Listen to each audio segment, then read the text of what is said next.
Welcome back to the Hit and the Turnbuckle podcast. Another special interview today. Apologies, first things. My co-host Fiona, who normally does the podcast with us with these interviews, is on a show.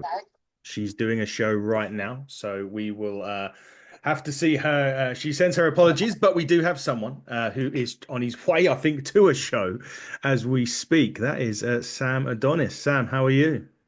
I'm good, man. And glad to finally be here after all this time. I'm trying to schedule Yeah. this for about 2 months now. It's been a while, yeah. So full disclosure on this, everybody, listen, we've been going back and forth for a long time, Sam and I, about getting this done, and it's finally managed to get done. That's the main thing, Sam. We're finally doing it. Exactly. It's a good problem to have, being too busy to fit busy like this. But Uh, glad people want to talk to me, so let's do it. Indeed, yeah, and we appreciate the fact that you're doing it on a way to a show as well. So it's we're very appreciative of that. But Sam, look, 2025, we're sort of halfway through it, near enough now. I didn't say wrestling keeps changing, but what's your overall view on the wrestling world in 2025? It's a lot more complicated than it was, let's say, 3 years ago. Hmm. And it's a totally different world than it was pre-pandemic. I think we've kind of reached the point now where just the wrestling industry has changed so much. Um, More than anything, is because there's two major players now, and it was one for the longest time. It seems like the independent scene is kind of it's found its pockets of success, but now it's a lot harder to stand out and create buzz because I think the fact that both major companies are in such high demand for new talent, it's a lot harder to stand out on the independent scene because there's not too many independents. Yeah, sure. And also with that, I'm finding now we're getting some of the big companies seems to be in acquisition mode as well. You know, AAA has just been kind of working, or certainly in partnership with WWE, TNA doing the same thing. AEW has its own. Is it gonna be a bit more difficult now, do you think, in terms of, as you mentioned, like 3 years ago, it may have been a bit more easier, but now is it coming to be, if you're not, or if you haven't got maybe the what they're looking for, it's going to be a kind of, you may have to change something up yourself, maybe? I would say so. It's difficult now because at least 6 or 7 years ago there was 20 promotions in the USA and another 20 in UK and all around that had their own buzz as a local scene. And getting on those shows was almost a short-term goal that had some long-term goal benefits to it.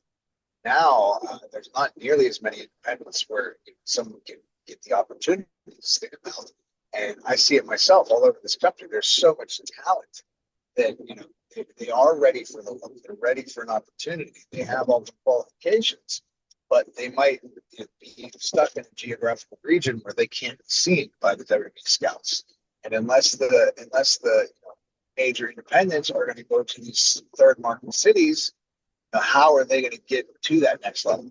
So I'd like to think that sooner than later, maybe the scouting qualifications will change. I truly believe there should be WWE representatives and AEW representatives at every independent show possible.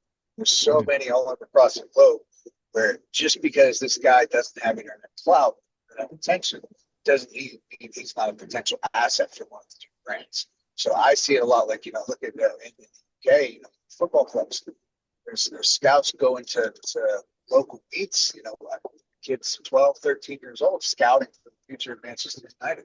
I'd like to think wrestling's heading in that direction.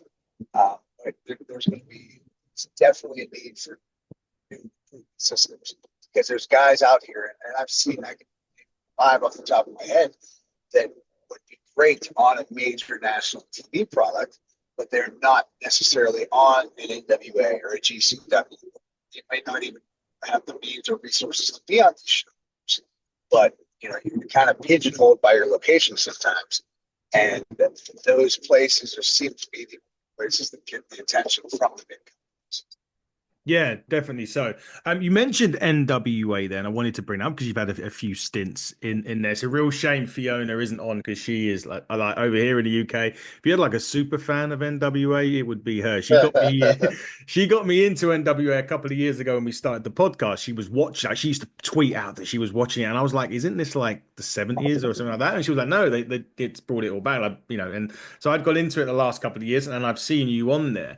What did you make of? I know you wasn't at the Crockett Atlantic Cup just this past weekend, just gone, but they obviously done some big things. They got obviously Natty coming in from the WWE and that as well.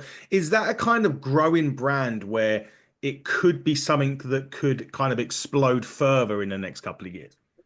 I actually was a bit surprised at how much I enjoyed the NWA. I enjoy the product, I enjoy what they're doing. But more than anything, I think the NWA, they're not trying to conform. I can give them all the credit in the world for that. Billy Corgan likes 80s wrestling. And he Mm, wants, he kind of wants to bring back that presentation of 80s wrestling. He's not trying to fit in with what the internet wants. He's not trying to placate to too many fan bases. He has his vision of what he wants, and he puts it out there. And some people like it, some people don't. But I think they kind of have a competitive advantage because they're staying in their lane. mm. I think if anybody now has the potential to be a true alternative, I'm not using the term competitor, alternative, as in you don't like Pepsi, you don't like Coke. Here, I like Fago because it's I sell it for the convenience store. I think NWA is doing that. I think they're just kind of they're trying to build something sustainable long term, lives off the core values of old school pro wrestling, and they're not trying to captivate the internet, create the buzz. They just do what they do. They do it well. They do. They absolutely do. And what I like about it, and I always say this to Fiona when we're watching Power, is like a drop kick can finish a match from Damage, from BFT, or, an old school finisher that kind of nowadays you have to hit about 30 in a match to get it done. Whereas, NWA, bang, hit Damage, hits a drop kick, it's over. I think the cool thing about NWA is like, from what I've heard, when I was in Japan, I was there in October of last year, and a friend of mine says there's a growing subculture of wrestling fans there that love NWA Mm. because it's so classic based. And I think honestly, you got to look at the demographic. I think a lot of the fan base may be over 35. They may be, the 50-year-old. They may not be the ones that are ranting and raving on Twitter 24/7. So a lot of times from the outside looking in, you might see, they're not making much noise, but it's all about numbers and dollars drawn. And I think they're doing very well creating a core fan base, the people that like it, really like it. And I think it's kind of almost a modern nostalgia act that has things that like. Yeah, I think I also like the fact that their roster is so adverse in so many different characters that you've got, as well as the women's division there. I stack you up against pretty much any women's division in wrestling. It's got so much talent there, and they're doing a good thing with the territories as well because you're talking about where the WWE and they're looking at things. NWA have obviously branched out to their own territorial base to obviously A, take it back old school, but B, look for that next generation of talent, which is going to be really important. Exactly. And you look, pre-pandemic, they were the feeder system for AEW, WWE. Mm. I think the pandemic made that a little bit harder. But again, they're staying consistent. They're having a lot of shows. They're getting more people under the umbrella. So I think it will eventually grow into a place, that will have future stars coming out. And hopefully you'll return to the NWA at some point. 77's not too far away, so who knows? When you get there. I would love to. It's one of those things that's been more scheduling conflicts more than anything. You know how hard it is. Mm. But I really like the product. I get along really well with Billy. The other thing is a lot of guys there. There's so many people trying to be a part of it now that I think a lot of people end up focusing most of their time and effort on that. I'm lucky enough to be able to be busy in other opportunities. So our schedules haven't quite met as much as I would like, but I know for a fact I'll be back soon. That'd be great because the last time, correct me if I'm wrong, that we saw you was Shockwave. Now you got to remember over here in the UK, that was quite recent. I know Shockwave was back in sort of January time, but obviously by the time Power airs and they do all the editing, it's about 2 months, 3 months down the line. But it was kind of a bit more of maybe a bit more of an emotional match because you was in the Jack Dane Memorial Tournament against Colby Carino and another great wrestler, obviously son of Steve Carino. That match itself, I'm not saying was it difficult because the circumstances with it was the memorial for Jack Dane, a big tournament to crown the number one contender. How sort of emotional was that tournament for you to be in? The tournament itself, it's So you got to take into consideration these tapings are long days. These are Mm, 10-hour days. It yeah. was more the day. The day itself was emotional because Mm, this was just. I believe it was the taping immediately after the passing of Jax, it was, and yeah. he was just. I mean, he's everybody's favorite. There's nothing you can say bad about the guy. Everyone loved him. It was definitely different being there. It was sad not having him there, but obviously you get the pre-show speech. Billy getting in the ring. That's you can't see it, but there's certain points where off camera, a couple of the wrestlers are there watching it. It was heavy. It was a heavy day, so we all miss him very much, and it's not want to take things for granted. I mean, we're not going to have.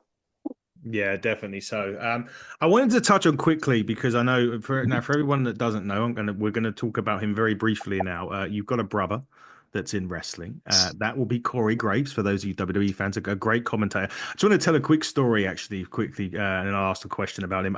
My first remembrance of your brother was Sterling James Keenan over here, over in a now defunct company called 1PW. I went to their first show. He was on the card. So was Steve Carino, funny enough. We ended up escorting him and his wife. I don't know if it was his first wife or normal wife outside, out of the building afterwards. But that was my first, my first recollection of Corey. In the WWE now, he's a commentator and a very good one at that. I like his analytical approach that what he does to his commentary is great at what he does. But my question, Sam, really is that an area that you perhaps would end up taking up in the future? Is that an area that you perhaps would look at doing after the career winds down? Oh, I would definitely be interested in something like that. Yeah, and my brother both grew up in a wrestling family. My dad was a promoter for most of my life, so it's kind of in our blood. I don't think we really chose the wrestling business; it kind of chose us. Yeah. And he had to, deal with some personal issues with his concussions and whatnot. He had his wrestling career cut short, so if it wasn't commentary, it would have been something else that he succeeded at, just because the mindset that we do have as a family, what wrestling means to us. So he made the most out of it. I could see myself doing any aspect of wrestling, it's backstage or even managers, referees. There's nothing that we would ever say no to if it means be allowed to be a part of the wrestling business and make this a living. So I've never put much thought into it. I think I have some, plenty of gas left in the tank, but I definitely know that beyond my active in-ring career, I'll definitely have things afterwards to look forward to. Yeah, definitely so. Commentary could well be the way forward. I wanted to talk, Sam, about Mexico. Yeah, I've always had this. I've never obviously been out there to wrestle, and I've also been out to a tour, not allowed to wrestle or to watch wrestling. I've never been out to Japan to watch wrestling as much as I would like to. That's a health issue. Unfortunately, I can't, and I probably wouldn't be able to fly for that period of time. But when you first go over there, what is like the first thing that you notice that differentiates Mexican wrestling from American wrestling? More than anything, I would say just the pace, the energy. It's totally a different world, just because the culture is so different. It's just trying to compare New York to London. There's not too many glaring differences, but there's a million small details. I think that's what Mexican wrestling is compared to American wrestling. Generally, it's still emotional storytelling. It's good versus bad guys. Fighting, athleticism, but generally, the thing that Mexico has such the fans are so much crazier, so much more involved, so much more passionate than American fans. Mm. I think that's the first thing that you as a wrestler, when you get in the ring, that's what you notice most, is just how insane the energy is. And it really makes for a amazing experience being in the ring, being the person that's controlling that audience, and being able to get them fired up. But I've wrestled all over the world, 4 countries and most states in the United States. But there's kind of an unequivalent aura that Mexico has that makes it that much better. Yeah, I just wanted to quickly segue off because you mentioned there and touched on the fans, and we're seeing a lot more international based, maybe pay-per-views that are going on at the moment. Is that, do you think, I mean, if you've seen it in France, the big reaction in Puerto Rico and everything like that, is that something that we're going to be potentially seeing more of? Obviously, there's a lot more money in it. We know that now. That's something there. But for the fans' perspective and those big reactions to perhaps those quote unquote B/C rated pay-per-views, that them going abroad would make it more of a bigger deal, so to speak. Definitely. I think, I look at some of those shows and I'm envious. Those are the ones I want to be on. I think that just a lot of times international markets appreciate, the smaller events a little bit better, Mm. because they don't have too much access to it. So just seeing the way those crowds are and how they're doing the football chants and all that, that's unbelievable. If nothing else, I hope American fans can start grasping that style of energy, because if it becomes, the fans tend to create patterns themselves. I would love all the American fans to try to live up to the hype, because that's only going to make those energies so much more exciting at every show. But yeah, no, I think there's definitely tons of opportunity for these international live events. I'm sure WWE will probably be venturing into Mexico City for some as well. So I think it's cool. I think if nothing else, it would overall create more of an ambience for the fans to want to be a part of, which is going to increase ticket sales, which is going to increase the volume of events, and in turn make wrestling the must see, must buy ticket. Yeah, I think so, and I hope they do bring more stuff abroad, especially to the United Kingdom. I may be slightly biased with that, but we do get lucky with some stuff over here, that's for sure. We're back into Mexico now. I mean, is something like, and I know this may sound like a stupid question, so apologies if it is, but is even the humidity of the weather and the humid air, is that something that you've got to take into when you're wrestling over in Mexico? In Mexico City, it has nothing to do with the humidity. It's more or less the altitude. Most people don't realize that Mexico City is almost 8,000 feet in the air. So it's a very, very high city. And I mean, when I moved there for the first time, I'd wake up every night of the week out of breath at about 2 or 3 a.m. because the air's so thin. To this day, now I live in Dallas, Texas, and I fly back and forth for the matches there. And no matter how hard you're prepared, feel it. It's definitely difficult to perform there. Um, the humidity in some of the outside cities can be difficult. Um, but the thing that really makes it hard is the environment, because a lot of these old cities, and we'll wrestle at a bull ring, or a rooster fighting ring or something like that was built in the 30s. So you had this cement building, and it might be 95 degrees at 10 p.m. So just the heat, there's definitely a lot of elemental issues that make it difficult. But I think from my perspective, the most difficult part is the altitude in Mexico City. Interesting. I've again never been, so I can't say I can agree or well, I can't agree or disagree with it. I take you've wrestled out there, right? So you know what you. Right. Well, the United States always talks about Denver, Colorado being, the highest Yeah. altitude major city. And, the NFL players talk about it. You hear about the sporting events from Denver is very difficult, but Mexico City is almost twice as high as Denver. Wow. Okay. That yeah. I can get it now.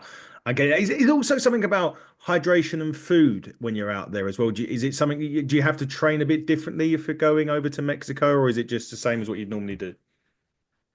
It's kind of the same as what you do here. I will say your physical condition, just, when I lived there and I was training there full time, my condition was unparalleled. There's just nothing you could do in the United States to mirror that level of training, just having that altitude. And then when I would come to the USA and wrestle, I mean, I could do 20-minute math without breathing hard. That's why a lot of the luchadors now, can come to the USA and just have such an incredible pace, because their cardiovascular strength is on a whole different level than ours. Yeah, interesting. Really like I do like these international going to these international countries and hearing about the stuff, because you said you've been to Japan as well. Is that something totally? Is it like you kind of said it's all kind of the same, but you've got to look at the little bits. Is Japan another one where there's something people slightly different, maybe a slightly different style because it's more strong style based wrestling? I take it. It is a different style, but I think generally, I think the wrestlers are the ones making it a different style. I think generally people all across the world want the same thing. They want good guys and bad guys and want a good struggle. And I think wrestlers tend to have the idea, oh, it's in Japan. I have to be more hard style and I have to, and I don't think that's the case at all. Um, I think most Japanese fans like they like American style. They see us as representatives of American style. So I've had most of my success by being an American style wrestler. I can go wrestle and have great matches with these guys that are strong style, but you look at Terry Funk against Jumbo Tsuruta. He didn't all of a sudden start wrestling like he was Japanese. He's still Terry Funk. Yeah. I think that's kind of, from my perspective, I think it's quite fictional, and I think something that's the wrestlers have put in their own head that you have to do it differently. I think at the end of the day, wrestling's wrestling, and the fans all like good versus evil. They like a competition and a struggle, and it's up to us to kind of uh, make it easily digestible. I think one thing a lot of times, wrestlers that might be strong style that go to Japan might not have the same success because the Japanese guys are doing that style at a higher level than they are. Yeah, they definitely are. My biggest gripe actually in the UK, because I'm fortunate enough to work for a promotion. I've got a couple of championships on the UK scene as well. My biggest issue with it is I find a lot of the promotions still same. It is all strong style. There's no variety, if that makes sense. Like I grew up in the 80s, so I was used to watching WWF, and you had your tag match, you had your IC, you had, the world title, and there was so many different elements to it. Over here right now, I feel as if it is all just kind of, we've got every match has to be uber competitive. Every match has to be, your champion has to nearly lose the championship on every match. There's none of that sort of sick, your championship doesn't seem dominating anymore. And for me, being a bit old school, I like those champions to be booked strong until that challenger's ready to come along and take it, if that makes sense. Right. I think it's that's kind of everyone does that all over the place now. I think it's Mm. everyone's just trying to stand out. People are so obsessed with social media and trying to make a mark and trying to fit in with what's cool online. That's what they think is going to make them stand out. Um, it is the way that it is. Some people succeed at it, but I think at the end of the day, that's what makes people refreshing is when you stick to your guns as to who you are and do a different style. I think at the end of the day, people can kind of laugh at it, but the heroes and villains, yays, boos, give me some WCW 1991 style wrestling. It still works. It still gets over. It gets some characters. Because there's still a lot more people that come to these shows that only watch WWE. And when you're trying to feed escargot to somebody who wants a hamburger, they might not be interested. No, exactly that. I say I'm more variety. Give me 5 or 6 different matches on the show. I wanted to touch on someone quickly because he's someone that you faced fairly recently. I may have, or maybe at the back end of last year, even Vikingo.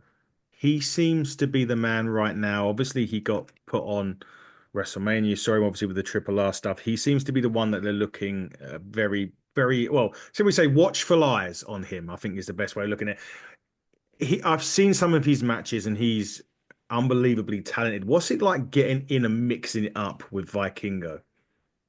He's just incredible. Just the physical things he can do in the ring are just like beyond comprehension because he can just pull things out of nowhere and just things that you just can't even fathom. An idea, he could have ideas that are literally beyond my comprehension.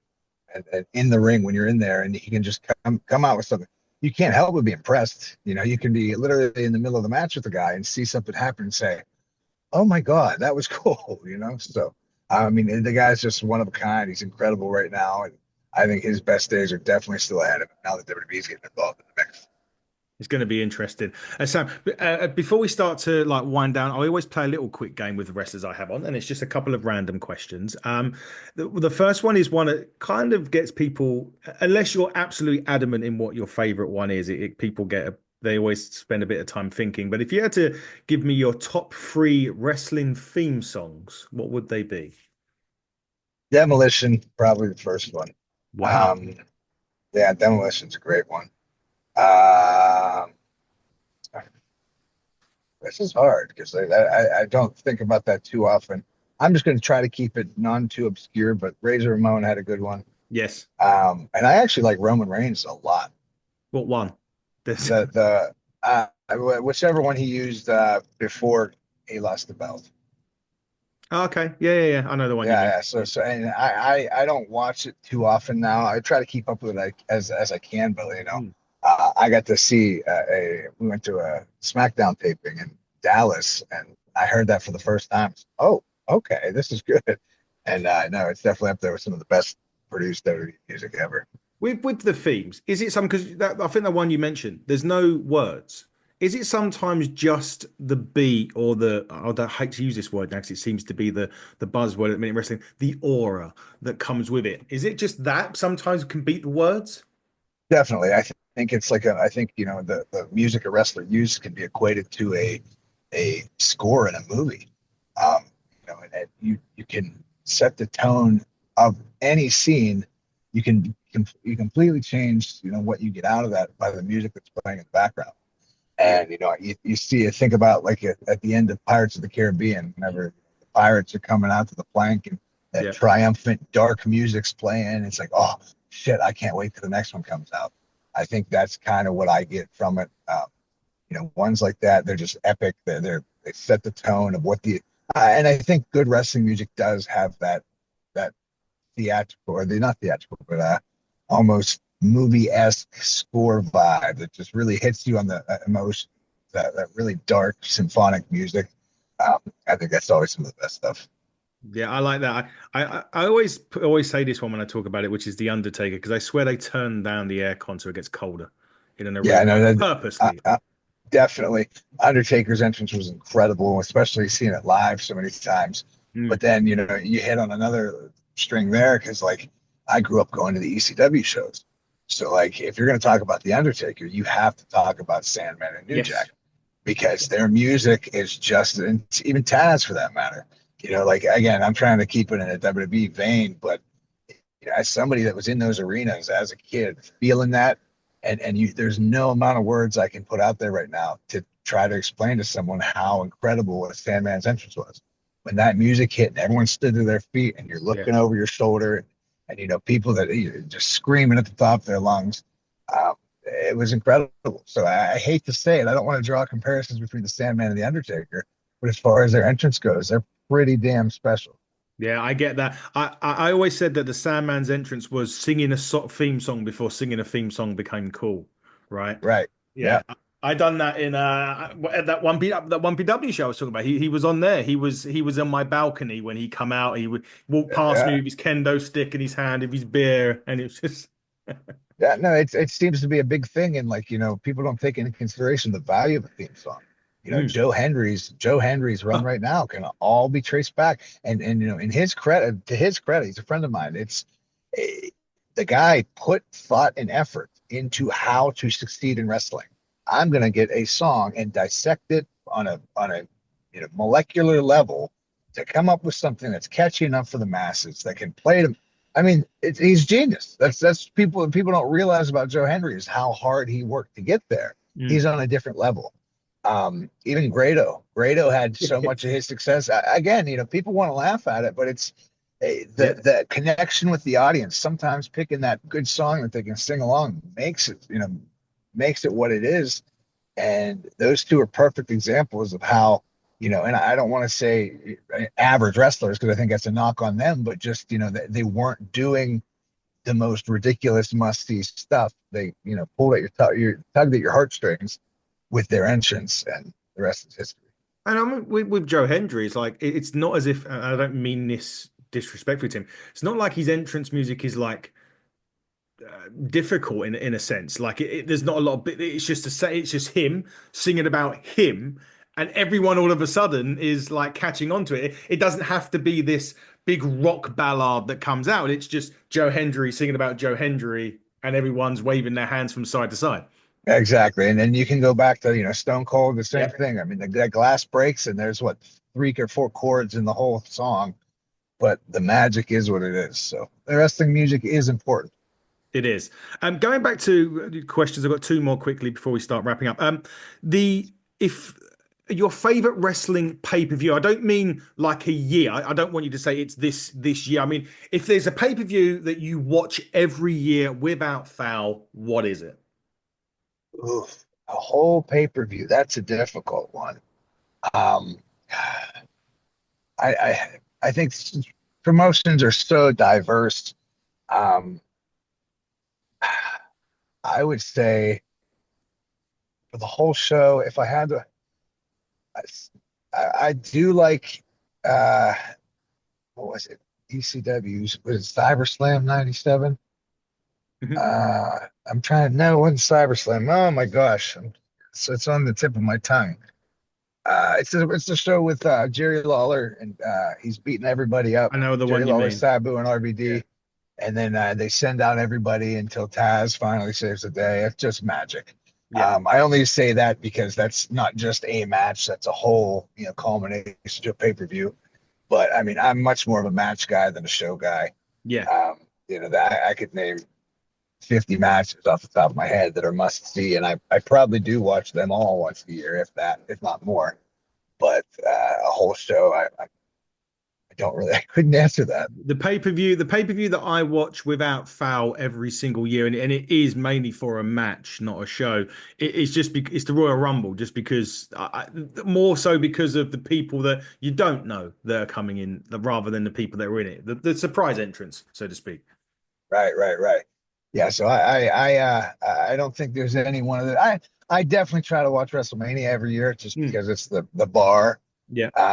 But again, anymore with streaming service, it's there's no such thing as can't miss anymore because No. you can watch it 3 days later and still get all the oohs and ahs. As long as you turn down your social media for those days. Right, right, right. It's one thing. That's the one thing I don't. That's the one thing that gets me with the NWA, because obviously the Crockett Cup has been and gone, and obviously with the podcast we're on social media a lot, and I now know pretty much everything before it airs. Well, not going to stop me watching it, but it's just like, ah, damn, I now know who's won the Crockett Cup without seeing it. Which, but that's just because it's not live. But it Yeah, is. exactly. It is what it is. But last question on that, then we'll start wrapping up, Sam. If you could have a fatal four way, so you and three other people, past or present, or who they're going to be, who's going to be in there. Oh well, I hate fatal four ways, but I'm Okay. going Ter- Terry Funk, Great Muda, and Kenta Kobashi. Brilliant. Yeah, no, I hate fatal four ways. I hate three-way matches too. I think they're crazy and not. I feel like the fans get shortchanged, but I think most fans see it the other way. They see, oh, we get to see all three of them at once. So I see the logic, but I definitely, if I was in charge of my own career, I'd never give myself another 3 or 4 way match. Is it just more like one on one because it's just you and that other opponent, and you just got to tell the story with you and the opponent? More or less, yes, but I think there's so much logic that gets thrown out of the window because if there's, people don't stop and think of a three-way, if every single triple threat match, there's no disqualifications. So Mhm. why am I not coming out to the ring with a baseball bat? Why don't I bring my friend? Like it's such a minute detail. Well, that's not what the story, but it's the anybody that's not a wrestling fan watching these matches unfold. If you can't have a rope break or a count out, then there's no disqualifications. If there's no disqualification, why isn't every three-way dance, a weapons match? There's just a lot of things logically as human beings we are willing to look past in favor of a 3 or 4 way match. When really, I think you can figure out more creative ways to keep the integrity of professional wrestling. Very, very, very, very true there indeed. Sam, as we start to wrap up now, you're on your way to a show at the minute. What else have you got coming up in your diary that you can mention? Obviously, I appreciate stuff that you can't. And what other countries are you going to be in this year? Oh, so we have this coming week. I mean, I'll be in Mexico. It's honestly living in Texas. It seems like I'm in Mexico. At least once or twice a month. Texas has a really crazy scene. I'm on the way to a place called Wrestle Rave right now. Last night was GCWA in Corpus Christi. Um, I'll be in Atlanta in July. Let's see what's June. More Mexico in June. Just it's all back and forth. The thing about Mexico is like there's not much of a social media presence there. Hmm. There's places that you can stay completely busy, but there's other than AAA and CMLL, most people don't know the names of these places. So there's that. I believe I'll be in Puerto Rico for the first time in August. No, mate. Um, yeah, I'm trying to think. Yeah, no, it's weird. I'm one of these people that don't really keep a journal because wrestling changes so much. A lot Yeah. of people, you can have a booking right now. I could have something on June 15th, and until the ticket's in my hand, I'm not gonna really, pay attention to it. Can't. So many wrestling promoters fall through all the time. Mm. So I just go along, get along, and luckily enough, I can stay semi busy. I do have a podcast on ad-free shows with Conrad Thompson called Learning Lucha, where we talk about Mexican wrestling for a lot of people that do want to learn more about it. We're actually getting ready to move to YouTube for those events. And I'm going to be doing we're going to be doing a lot more interviews with American wrestlers as far as their experiences in Mexico. So we'll be talking with guys like Mark Jindrak or Marco Corleone, who's called down there. And then guys like Ringo Loco and Rich Swan, people that have been all over, American known talents that have spent a reasonable amount of time in Mexico. So other than that, I just ask people to follow me on Instagram and Twitter at Real Sam Adonis. Um, there's always new and exciting news for me, but I also like to talk about old wrestling a lot, give my opinion and perspective on what's going on. So I'd appreciate the follows. I'd like to meet more friends and talk about my time in the UK because I was there a long time. You was, and if ever you're back in the UK, Sam, now this is me being a quote unquote promoter. I work for a company called Ignite Wrestling. The podcast sponsors hit. Well, we're partners now. We have our championship there. So if you ever want to get your hands on some gold in the UK, we can always work that out. It's currently held by Luna. She just won the match. She just won the title off of Mark True this past weekend. But there's an opportunity there at any point. If we got a show and you're here, we're happy to have you. Excellent, man. Thank you a lot. I appreciate you. But the guys, as we're going to wrap up now, just follow us as well at HTT Buckle on X, HTT Buckle on YouTube, Hitting the Turnbuckle podcast, all other social media outlets. We'll be back next week with more NWA. Probably going to fit a few more interviews in too. And don't forget, as I've just mentioned with Ignite, we're putting on our third show with Ignite on September the 21st, where we're bringing somebody in from TNA Wrestling. More on that in the future. But Sam, it's been an absolute pleasure. Until next time, everybody, he's been Sam Adonis. I've been Adam Cousins, and you've been watching the Hitting the Turnbuckle podcast. And buckle down, stay safe, and goodbye.